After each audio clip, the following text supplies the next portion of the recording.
everyone, I'm Dawn. Welcome to my channel. Thank you for visiting with me today. Welcome to my car vlog. Quick disclaimer, if you were in the car with me, I'd be talking to you the same way as I'm talking to you right now. I'm paying attention to my driving. I'm not holding the phone or camera in my hand. I'm focusing on driving. So that's why I might get real quiet at certain parts, because I have to pay extra close attention. So I wanted to talk about a few things on my ride home, and my thermometer in my car says it's 83 degrees. I am so cold, and I'm not like a cold-natured person. I'm not one of those women, no offense, it's like, oh my gosh, I'm so cold, I need a little sweater. I'm not one of those people. But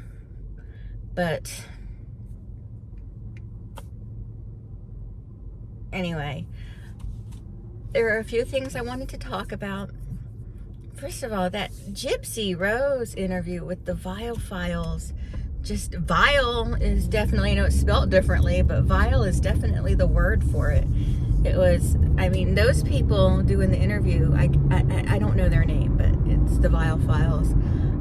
I'm sure they're very nice. They are very nice, because they were like completely, you know, soft little teddy bears with Gypsy Rose. But honestly, people are just being made fools of by Gypsy Rose, and they're just letting her just get away with just lying the way she does. I mean, she couldn't tell the truth if her life depended on it, except for when she said, when she finds something overwhelming, just get rid of it, delete it. That was something.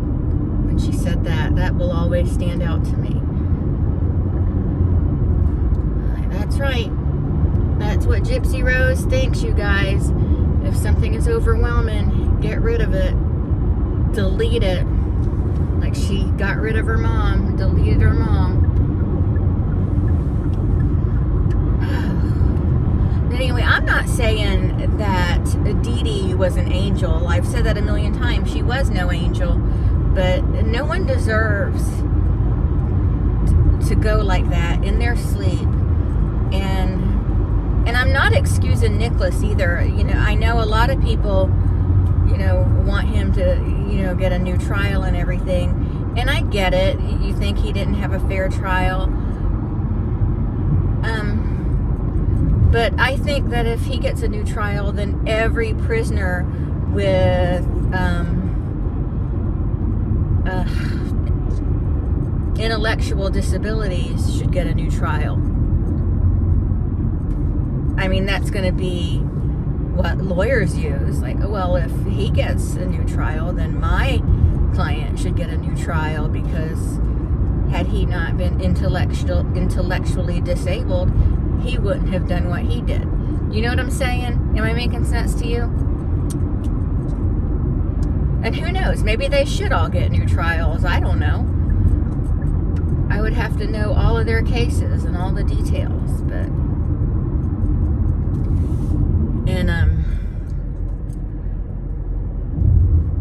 yeah.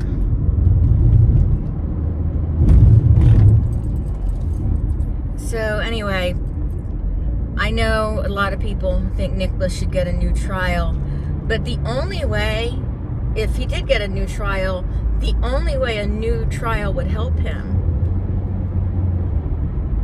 is if they change the charge to second degree, because he got the sentence that lines up with what he did. You know, they could have given him the death sentence, but they didn't. You know, and, you know, he wanted the same deal Gypsy Rose got, but he wasn't charged with second degree. He was charged with first degree, and that's why he got the sentence he got. So unless they want to change the charge, which I suppose they can do, if they change the charge, then he can get, yeah, a sweetheart deal. But my concern with Nicholas is if they did go and say, okay, that he gets the same deal as Gypsy Rose, you know, if he got a new trial, and then they say, okay, time served, and he was to be released, what's to make anybody feel confident that he won't get suckered in by some other girl? Because not only is he still suggestible, he's going to be a target for other females like Gypsy Rose, because let's face it, there are more out there, you know.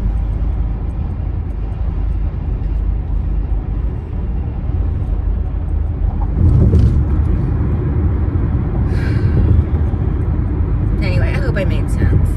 Okay, now it's getting a little warm in here. Now I can turn the AC on for a little bit. But it's like a comfortable warm. Like it's the kind of warm that feels like you're floating in the warm part of a hot fudge sundae. I'm not picking my nose. I have an itch right here. Oh, and I want to make a video about Jenn Soto, another video about Jenn Soto. That's Madeline Soto's mom. If you don't know, real quick, Madeline Soto was a 13-year-old girl who went missing on February 26th of this year, and her body was found on March 1st, and mom's boyfriend was charged with her unaliving and also over 60 counts, or was it 60 counts exactly, of CSAM against the little girl. Because I don't care what anyone says, 13, especially she just turned 13, that's a little girl. But I was listening to Gavin Fish today, and he was playing back the interview the police had with Jenn Soto's ex-husband, Stephen, not Stefan, Stephen, who has a daughter from a previous relationship, had a daughter with a previous relationship when he got married to Jen, and he was crying, and he said, you know, he loved Maddie, and I don't think I've heard another person being interviewed or anything say they loved Maddie. Her biological dad definitely expressed love for her, but so I'm not really talking about him, but you know, I've never heard Jen say, I love her so much, I can't, you know. But anyway, I know some people don't like it when I beat up on mom, and some people expect me to beat up on mom, and I was trying to give mom a break, but I can't anymore. I can't.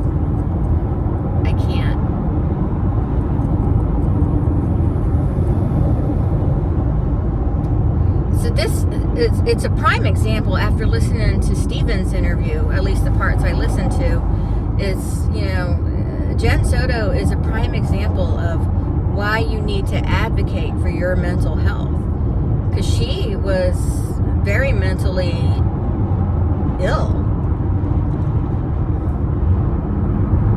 and she may have been misdiagnosed with bipolar and depression, and therefore is getting the wrong treatment.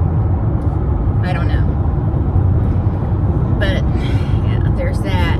And he also was kind of mad at himself. Jen's ex-husband was mad at himself because, you know, he said, my daughter has spent the night over there with him there, with Stefan there, and I don't know what happened. I don't know if anything's happened to her, you know, and that's got to be scary, and that's going to be in the back of his head probably forever, and that's disturbing. That's a disturbing thought to have put in your head, you know.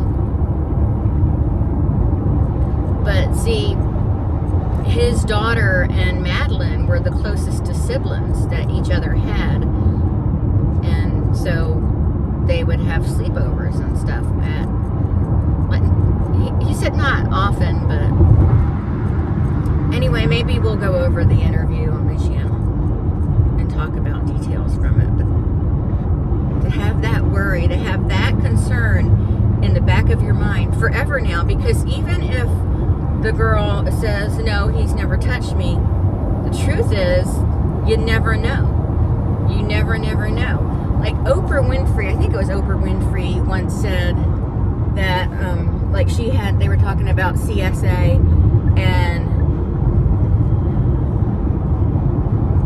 she said, like, everybody on the planet, no one knows for sure if they were ever SA'd. You know, you can say you were, or that you don't know, but you just really never know if you were or not, because depending on when it happened and stuff, or what you've blocked out. It's sad. It really, and I know it pisses a lot of y'all off, that these pigs just think they have the right to put their hands on somebody else's child. Like, what makes you think you're so entitled? What makes you think you're entitled to touch this little girl or this little boy? What gives you the right to think that you can do that? It pisses me off.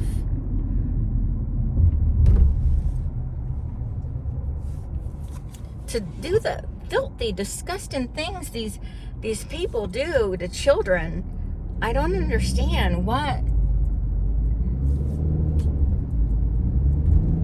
makes them think that they can just do that. It's disgusting. And I don't mean just other people's children. They're doing it to their own kids too. Just what makes them think that they can just, because they're not, maybe they don't unalive all these kids, but they sure do ruin their lives. They sure do destroy them. It's terrible. But let's talk about something happy now. Disney World. I have a Disney trip coming up, and I'm going to do a few vlogs from that. But I don't know if I want to just do a video, like multiple videos of the trip, or like do, okay, here's a hotel tour, because we're staying at 2 different hotels, and then do a hotel tour of the other hotel, and do like separate videos for the food, because we're going to be eating some at a special restaurant, and we're going to be doing a special event there, and maybe I will do a separate one. I'll figure it out. Maybe tonight. I'll sit down tonight, or maybe tomorrow, and figure it out.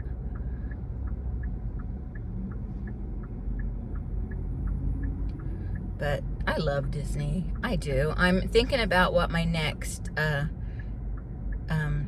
research video is going to be. I've already done the Haunted Mansion and Space Mountain. I could do Pirates of the Caribbean. I could do the Jungle Cruise, but no offense, no tea, no shade, but I honestly find the Jungle Cruise to be very boring. I really do. I think that the skippers, or the captains, or whatever they're called, are fun, but just the ride itself, it's just really quite dull. And it's always such a long wait, and it's just not that great. It's not, I guess, compared to what they have now, it's not that great of a ride. I mean, they've got Tron. Now, I don't love Tron because the takeoff is so fast, but I'll go on it with Marshall so he doesn't have to go on it alone. But the line is so long, and it's such a short ride.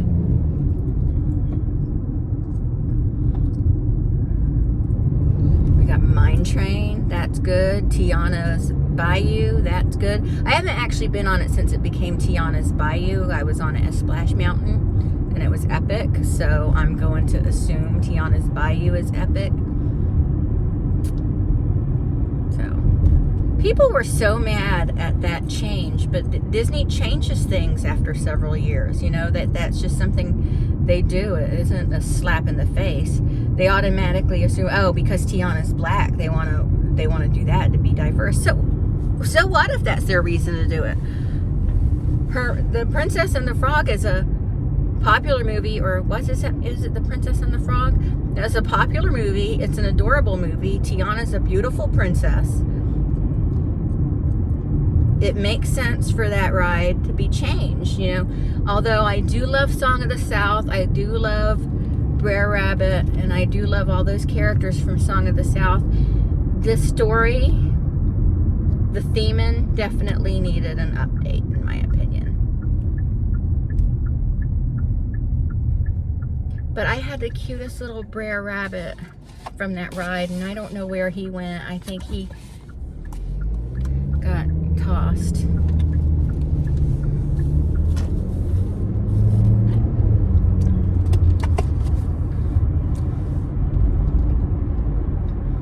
Anyway, I don't know where I was going with that conversation. I think I was just trying to emphasize how dull Jungle Cruise is to me. But it's still not as bad as It's a Small World. Well, you know what? Yeah, it's still not as bad as It's a Small World, because at least we get to see animals. Even though they're not real live animals, we still get to see animals. It's a Small World is terrible. It's a great opportunity to sit down. It's a nice long ride. You can sit down, get some air conditioning, chill out for a few minutes. Do you know, fun fact, It's a Small World is the most played song in the history of music?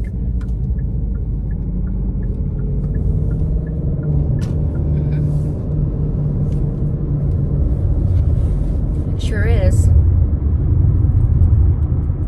With Domingo trailing behind it. You know the Domingo song from Saturday Night Live? That was funny. Came all this way, had to explain direct from Domingo. I don't know if y'all know what I'm talking about. Just look up SNL Domingo if you don't know what I'm talking about. I don't know even why it's funny, but it is. I have no idea why it's funny, but it's hilarious to me.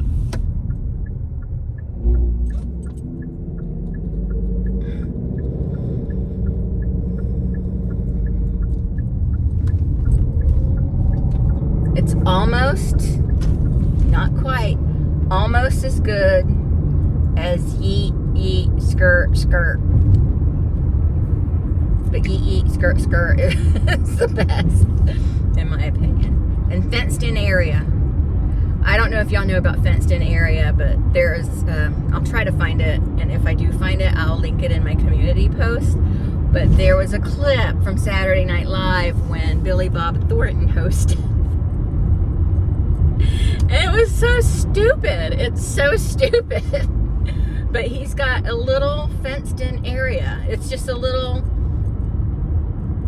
like maybe 4 feet by 4 feet. It's not very big. I don't even think it was 4 feet. It may have been more like 3 by 3. It was a little fenced-in area. But he just stood there every day looking at his fenced-in area, and people would come by and ask him, you know, what are you going to do with that fenced-in area? And he's like, I don't know. He goes, well, you could put tires in it.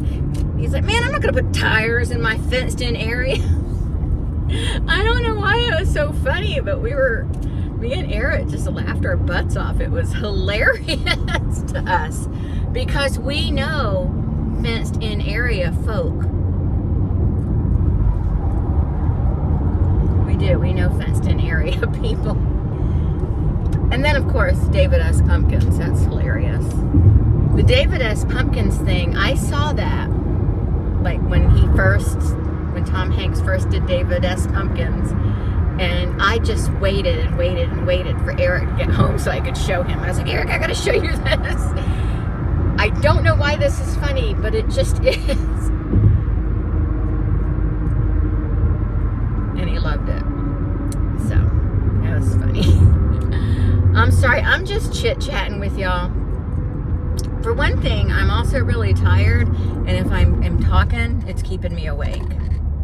So that's a good thing. This is just a rambling video of nonsense, and that's okay. But I think I'm going to end it right here because it is running kind of long, and y'all don't need to be listening to this crazy for a half hour. So I'm going to go. But I will talk to everyone later. Bye-bye. I got some more makeup looks coming up soon.